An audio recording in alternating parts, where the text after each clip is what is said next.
Good morning, good afternoon, and good evening. No matter where you are located in the world, the UCLA Center for Middle East Development would like to welcome you to our very first episode of a unique monthly series we are calling CMED Chats. My name is Salome Mohajer, CMED's project manager, and I'm very excited that you have joined us today. This new project will engage charismatic guests who are from the Middle East and North Africa, or who are connected to the region in some capacity. We plan to bring you anyone from diplomats, activists, journalists, and policymakers to artists, musicians, filmmakers, and many more guests who can help us dig deeper into an often misunderstood, complex part of the world. Our hosts and guests will sit down for one-on-one casual chats for at least 30 minutes. They will cover a variety of topics and highlight the many diverse voices and realities that enrich the colorful region we lovingly know as MENA. All CMED Chats episodes will be recorded live and can be viewed on CMED's website or YouTube page within 24 hours of this live broadcast. We will not be accepting audience questions for our live guests. However, if you have any logistics questions, feel free to let us know in the Q&A window at the bottom of your screen. We will do our best to address your queries. And without further ado, I will pass the microphone to CMED's fearless leader, Professor Steven Spiegel, a man who has dedicated his entire life to the betterment of the region and who is highly regarded in the world of Middle East thinkers, peace creators, and policymakers. Steve, take it away. Thank you very much, Salome. When you used that introduction in the, well, we were practicing, I didn't realize you were going to really use it. All right. So what an exciting moment for us at CMED, as Salome has suggested, to bring together prominent figures who can discuss issues of the time and tell us a lot about themselves. It's something that we've never tried before. So this is, for us, an exceptionally important moment. There are a lot of discussions going on about the events of the last couple of weeks.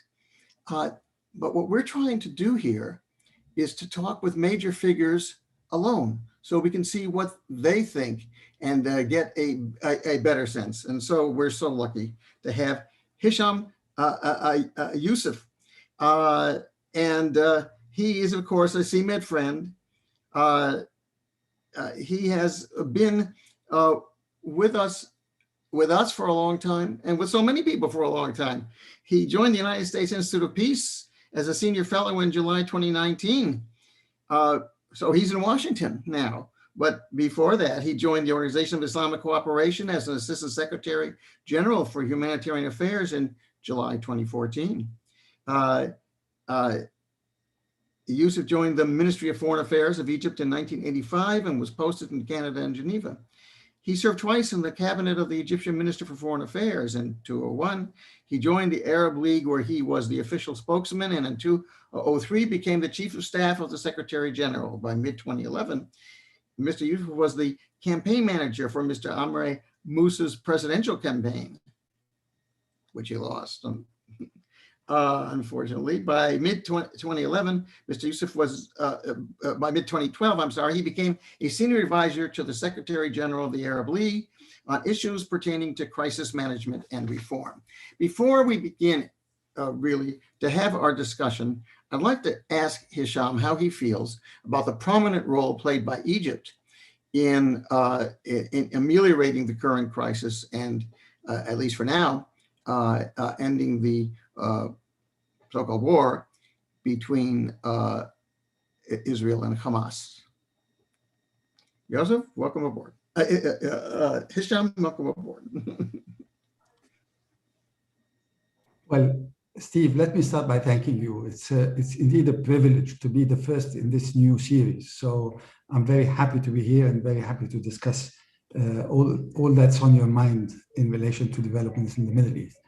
In relation to your first question regarding what has been happening in the war on Gaza and the role of Egypt, I think the role of Egypt has been important in the different wars that took place in the last 15 years or so. In 2008, 2009, it was more collective because it was done through the Arab League. In 2012, Egypt played an important role. In 2014, Egypt played an important role. And this time it wasn't any different. But I have to emphasize as well that it wasn't Egypt alone. I think without the role that was played by President Biden and the US administration, without the role played by countries like Qatar, like Jordan and others, the Germans, the French, when they presented a draft resolution to the Security Council. So it was a collective effort. But I think the country that did the most in relation to this particular episode of trying to end the war was Egypt. And I'm glad that this was successful in a much shorter time than it took last time around. That took almost 50 days of war in 2014. So thank you. Now that we've gotten a flavor for you, although many of us know you, of course, flavor for the way you handle issues, let's spend a few minutes as we originally envisioned to talk about you. You spent your career in the diplomatic arena. How did you come to this profession? And what was it like for you?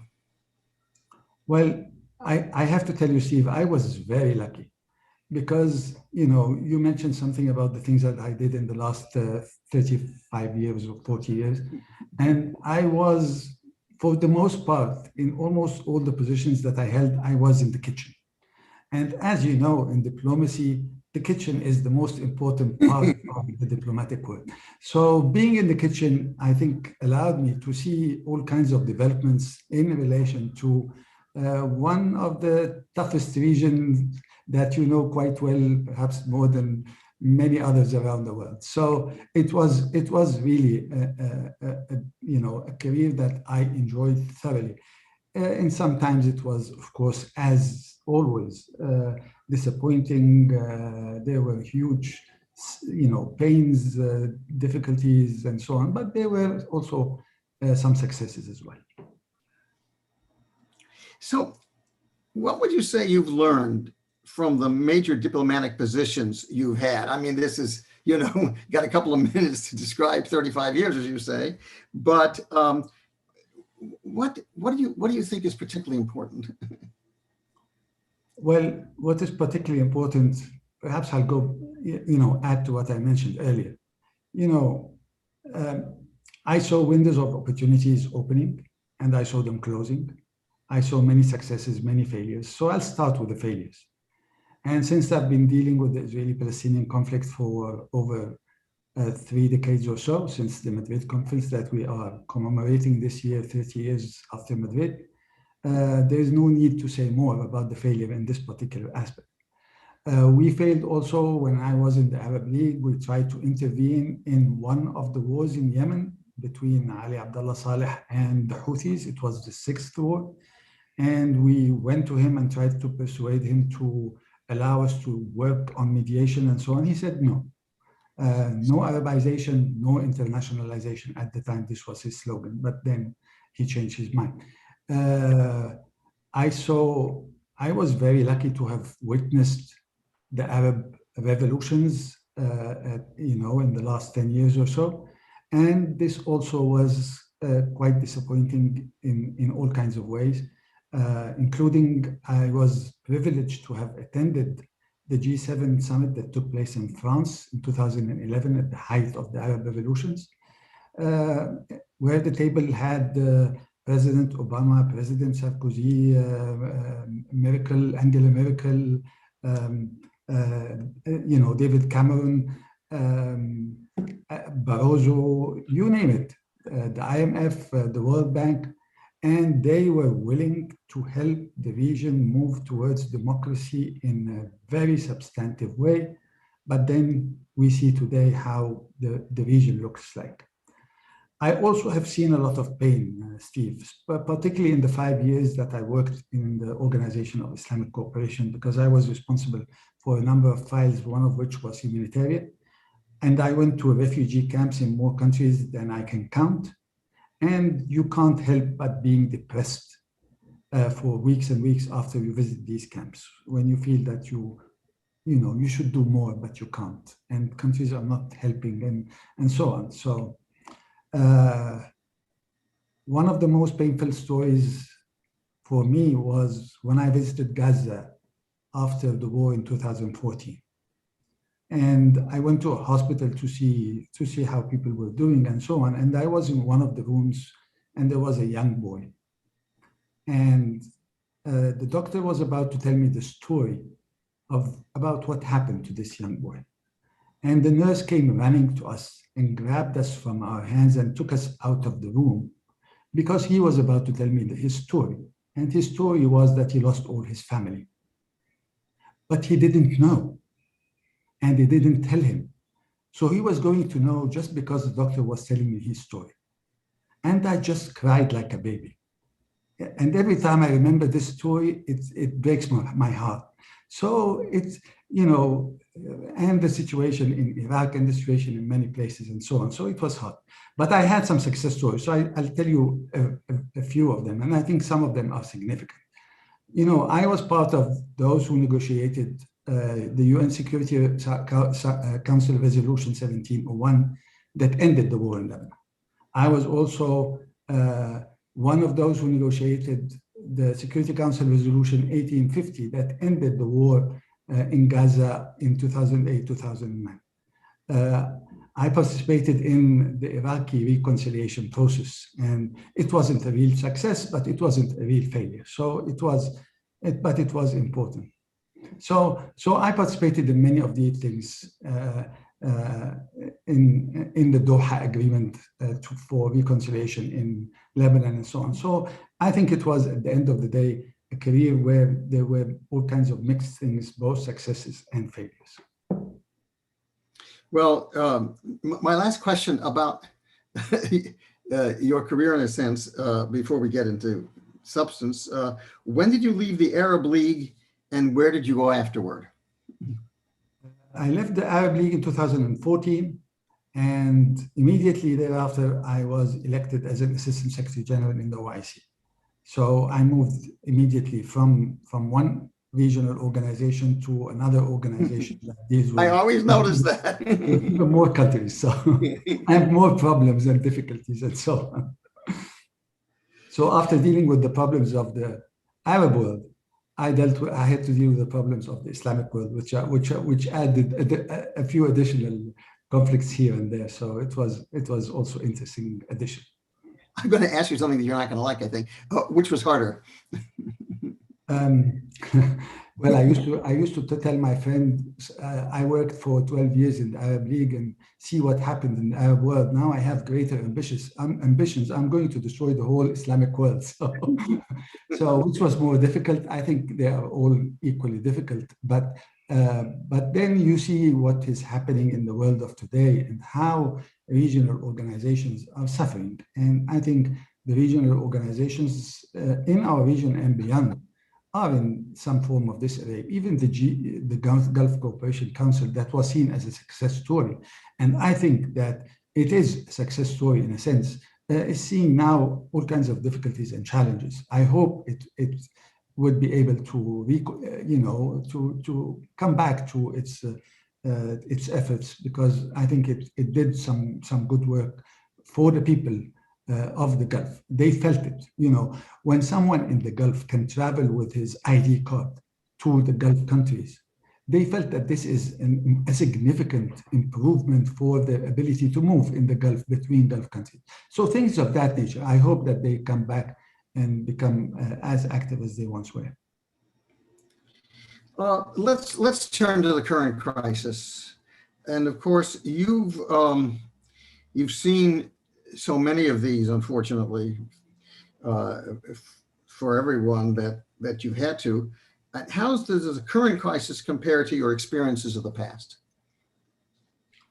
You talked about 2014, Well, etc. Let me, I think you know better than many others, Steve, that all these conflicts are complicated. All of them, whether it's Syria, Yemen, Libya, Iran, they're all complicated. And of course, the Israeli-Palestinian conflict is the mother of all complications. So it is not unusual. But this particular conflict has differences from all the previous ones. And I think there is a recognition by many Israelis that this is the case. So the rockets from Hamas now are much more precise. They have a larger range, and they can become more devastating. Israel had to close its gas platform. It has to close the Ben Gurion airport more than once, and so on. And the trend is that this will continue. And I think we all know that the Houthis, with the help of Iran, were able to stop 50% of Saudi oil at one point in time. So, and this technology reached the Houthis. And Hezbollah, we know what they were capable of doing in 2006 as well, surprising the whole world and Israel as well. So Israel this time around was somewhat surprised. But Israeli officials from the Israeli army are saying that in the next war with Lebanon, they would expect 2,000 rockets a day. And this would devastate their defense systems. So the projection is that things would become much worse, and the technology will become much easier, and the level of destruction would be much higher. And we shouldn't wait for that to happen. And I think this is the most important message that the Israelis should understand. And then a second point that is also fundamentally different than previous ones is what happened within the Green Line. For the first time, when you have an Israeli president warning the Israeli people of a possible civil war, then I think this is a society that needs to reflect on what it has done and where it is going. Because they have to realize that this cannot continue, that there is nothing like a status quo that continues in the Middle East, and in particular in the Israeli-Palestinian conflict. So have they received this message? My fear is that they may not have. And if this is the case, then this means that we will be facing more and more difficulties as time passes by. The last couple, apropos of this, in the last couple of days, there's been more and more, I notice, attention returning to Iran. It's coming up with an election. Is there going to be a deal with the United States, et cetera? And many seem to believe that the Iranians are behind all this, which adds to the crisis around Iran. How do you see it? And how important is Iran here, as opposed to some of the other issues, which we'll get to in a minute, that we've been discussing about the Israeli-Palestinian relationship? I don't think that this is related to Iran. This is related to a much more fundamental issue. Okay. It's related to a more difficult one. It is related to Jerusalem. And it started in Jerusalem. And it started as a result of things that, actions that took place both in Al-Aqsa Mosque and in Sheikh Jarrah and Silwan. So this was the trigger. And there are many Israelis who have admitted that they felt that the Israeli police and security made a huge mistake. And they were saying, well, because he is inexperienced. Well, I'm very sorry. This is a very bad excuse, and it cannot be an excuse. So, and also what we are witnessing today after the ceasefire, with the kind of actions that are being taken by the Israeli security system in Jerusalem, apprehending hundreds, if not thousands of people and so on, that is an indication that, no, it wasn't an innocent mistake in the first place that led to all these things. And then, of course, you have to factor in what's happening in Israel internally in relation to the outcome of the elections and efforts to establish a government and the Netanyahu camp versus the anti-Netanyahu camp and so on. So it is complicated. And Iran, I think, is focusing now on trying to see how it can get the United States to go back to the nuclear deal. And it's concerned and worried and being active on all kinds of other issues. But I don't think that this issue in particular was triggered by Iran. This does not mean that they don't help Hamas and Jihad and so on. That's a different story. But it is not, they are not the trigger, and this was not the focus at this point in time. Is there anything you'd like to say about what the Israelis should do now to try to ameliorate? And then I want to ask you what not Hamas, but the other side of the Palestinian leadership should do now. If you were advising either, are you ready to say what you might think? And I know you've written a very important paper that we've been sending around on 10 steps Washington can take after the de-escalation. So please feel free to fit that in. Well, yeah, thank you for this plug about my article. Thank you very much. Great paper. I love the paper. So thank you. Yes, these were steps that I thought that the Biden administration can consider taking, and mind you, these are not the most ambitious ones. I am also mindful of the political context in which this is taking place, and the fact that this administration has indicated that the Middle East, other than the Iranian nuclear file, is not a real priority for the administration and so on. So I'm taking all that in mind, and I'm saying all kinds of things that, does not necessarily require too much of a political capital. So, for example, when we say, the United States should be a little more firm in relation to preserving the status quo in Jerusalem, this is an agreement that took place initially between Jordan and Israel, and then only a few years back by Secretary Kerry and the King of Jordan and Prime Minister Netanyahu. So it wasn't somebody else. No, it was Netanyahu himself that agreed to the status quo brokered by Secretary Kerry. Why can't the Biden administration be firm about an issue of that nature? They are not. So I'm not asking them for the moon, but I think there are some steps that they can take that are not supposed to be that difficult. As for Israel, you see, the problem in Israel is that it is now, extremely linked to a person, to a prime minister that wants to remain in his job. Why? Because he has a court case. So it is not necessarily now limited to Israeli interests and preserving Israeli interests, but now it has become related also to personal agendas, making things more and more difficult. So this means that Netanyahu will find it very difficult not to appease his far-right coalition and make any concessions in relation to any issue. Even he knows that the situation in Sheikh Jarrah is explosive.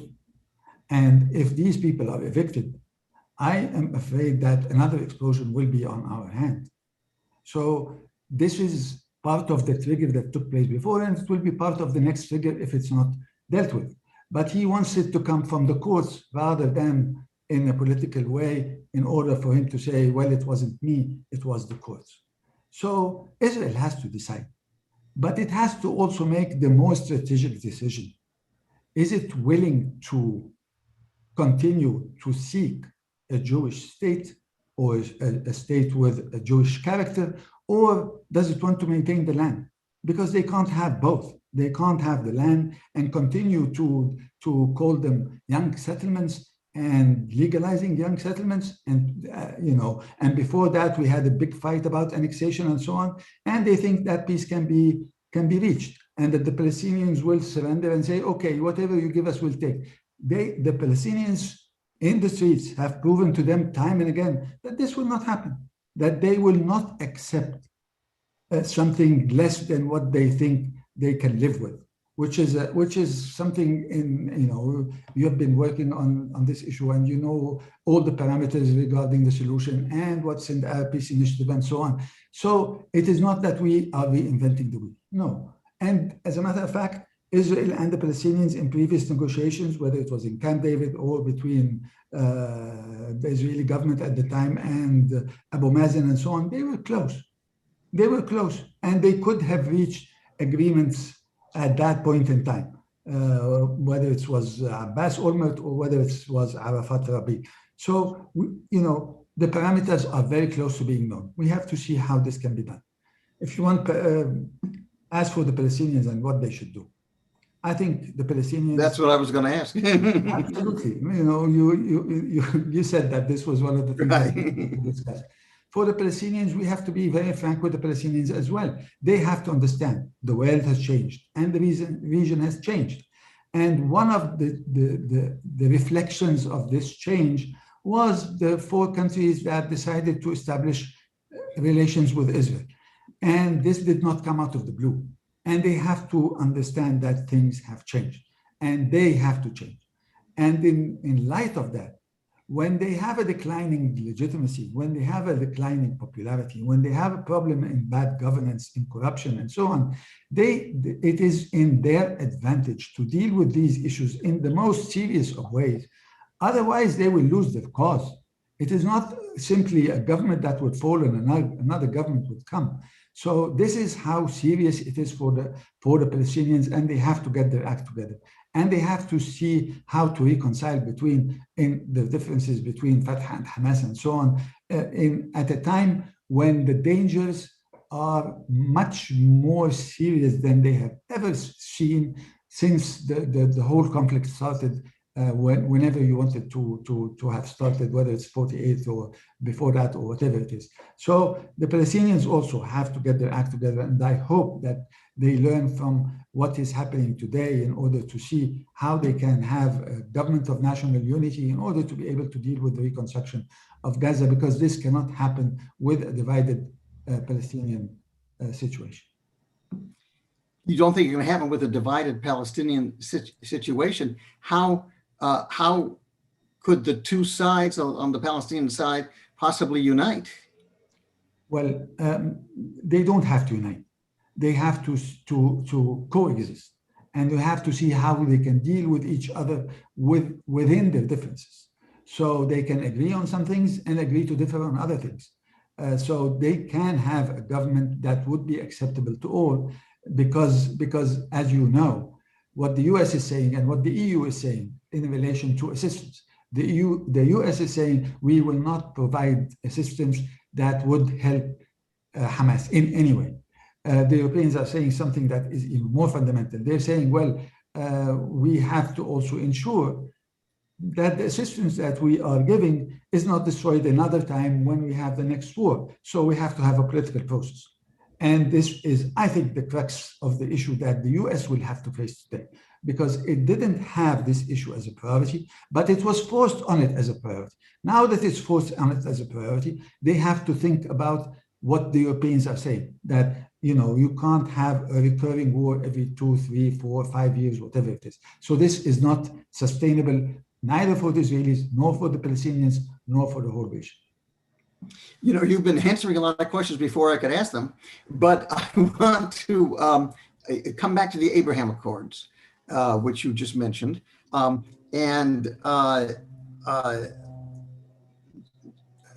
talk to people, some say the Abraham Accords are finished. Some say the Abraham Accords will only grow now because more Arab states will want influence over Israel and others. How do you see it?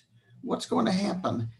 Obviously, the states involved, the 4 states involved, have gone very quiet, and other states that many believe were about to join up with Israel obviously have gone quiet. Where are we going here? What do you think? Well, I don't think that you will see anybody rushing to establish relations with Israel in light of what happened in the last few weeks. So no one is standing in line.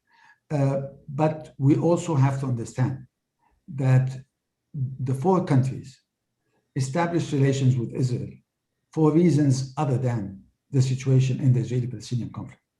So Morocco was related to the situation pertaining to the Western Sahara. Sudan was related to getting immunity from American courts and being lifted from the terrorist list. So this was the essential reason for these 2 countries. The United Arab Emirates is a different story, but United Arab Emirates was the only country who did it in a context that can claim that they did it in return for suspension of annexation. And this is partly true, because at that point in time,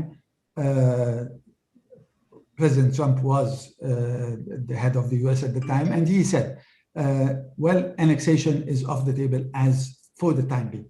So he recognized that the cost for having this normalization agreement with the United Arab Emirates was to suspend annexation.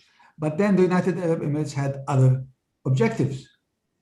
In addition to that, not only the F-35s and the military equipment and so on, but it had other strategic objectives in relation to establishing these relations, and this has not changed.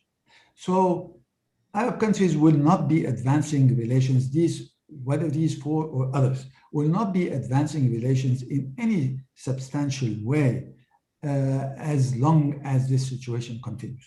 If the situation is ameliorated, if there are some advances towards peace and so on, then perhaps things would loosen a little bit. But I don't expect that there would be any fundamental changes in the relations between the four countries and Israel. It will not be, they will not go back on that. And also at the same time, they will find it very difficult to take major steps in advancing relations while this is taking place. I know you've worked with Americans for umpteen years, but now the last couple of years you've been in Washington. And what is your perception and analysis of what's happening in Washington? We've had a change of government, obviously. We've had increased involvement, especially the last couple of weeks, in the Middle East and in the Israeli-Palestinian issue from the president himself. How do you see things moving? What's your perception, and do you see anything changing on the American side? Well, I have to admit that I was somewhat disappointed with the degree of prioritization that was given to the Middle East. Why? Because the Middle East has its way to come back to the top of the agenda, and usually this happens through violence. And you don't need any examples other than the last 10, 11 days. It took 1 month for President Biden to have his first phone call with Netanyahu. And then in 1 week, he spoke to him 6 times. So this is an indication of how things in the Middle East are volatile and how they come back to bite you. So I hope that as a result of that, and in light of the trip of Secretary Blinken to the region, that this would lead to a reconsideration of the level of priority that would be given to the situation in the Israeli-Palestinian conflict. I'm not saying that this should be the #1 priority. I know China is more important, Russia is more important, Iran is more important. But what I'm saying is that this too is extremely important, and it has implications that go beyond the Israeli-Palestinian sphere, and it affects the whole region. So we hope that they would reconsider the reprioritizing their issues and have this conflict, somewhat higher on their list of priorities. And also, this would depend also on, as you know, the confirmation hearings and so on takes a very long time. So they haven't completed their confirmations yet. And I hope that they do that as soon as they can in order for them to be able to deal with some of the issues of the Middle East in a much more active way. As we come toward the end of our conversation, I'd like to ask you 2 similar questions. One is, okay, you're in charge, what would you do immediately? And related to that, do you have any hope for improvement in the situation? Well, what to do immediately? Steve, you've followed these issues for decades. Now, we have had between the Israelis and the Palestinians all kinds of talks, direct talks, indirect talks, proximity talks, shuttle diplomacy. We had it all. So the question is, trying to put the situation back on a track that would allow people to have hope. One of the reasons why we have seen what we have seen in Jerusalem and in the West Bank and in Gaza and inside the green line is that people are seeing no hope in improvement in the future. So we need a political horizon. Without a political horizon, things will not improve dramatically. So, and this is, had it been in my hand, I would be working on a political horizon, first and foremost. And then other things can be accommodated through a step-by-step approach and so on. But people need to know what the final destination is, whether it would be a 2-state solution or not. because if it's not, then we have another problem on our hand, and we may be talking for the next few decades, whoever will be around to discuss these issues about how Palestinians would get equal rights and so on. And it's interesting that the US has been focusing in the last few weeks about having equal rights for Palestinians and Israelis. So we will see how this would happen. As for whether I have hope or not, you see, in the Middle East, we're used to all kinds of speculation and prediction of what will happen in the future. And whenever I was optimistic, I was almost wrong in the vast majority of my speculation and my expectations. And whenever I was pessimistic, I was more right than wrong. So it is always safer in the Middle East to be more pessimistic and be on the side that things will go in a bad direction. And unfortunately, this is how I feel today, especially with how things are evolving in Israel and how the process of forming a government has been going on for the last 2 years, and the Israeli society that has been steadily moving to the right and even further to the right. And then after this war that we had, and I think they are most likely going to have a 5th election, it doesn't augur well in relation to anticipating significant concessions on the Israeli side in relation to advancing peace. And if this is the case, then it would be very difficult for me to be optimistic. But this is a very bad note to end on. Well, I'm not going to let it happen. So thank you. Let me ask you, let's say President Biden called you. Yeah. And he said, Hesham, I've heard so much about you, and tell me something. I've got all sorts of problems, as you know, in the Middle East. What would you do with Abu Mazen, Gaza, and Netanyahu, or whoever is running Israel? Tell me something I can do with each one of them that should be said, even if they may not like it. But where should we go? You've got a great reputation. Tell me what each side has to do to make this work. Is this about human rights? Is it about international rights? Can compromise be national rights? Can people come together? So please, Hesham, give me something I can stand on. Well, it's about occupation. It's one word, Steve. It's about occupation. And I think also, it can, the Israeli-Palestinian conflict cannot be simplified. And I think one of the problems that faced the previous administration is that it tried to simplify this issue much more than it possibly could be simplified, and consider it more or less like a real estate problem that can be solved with the right approach and tunnels and bridges and highways and so on. I think this administration knows better. Why? Because they have been dealing with this issue much, much longer. And President Biden has been dealing with this issue and knows about it for the last 50 years.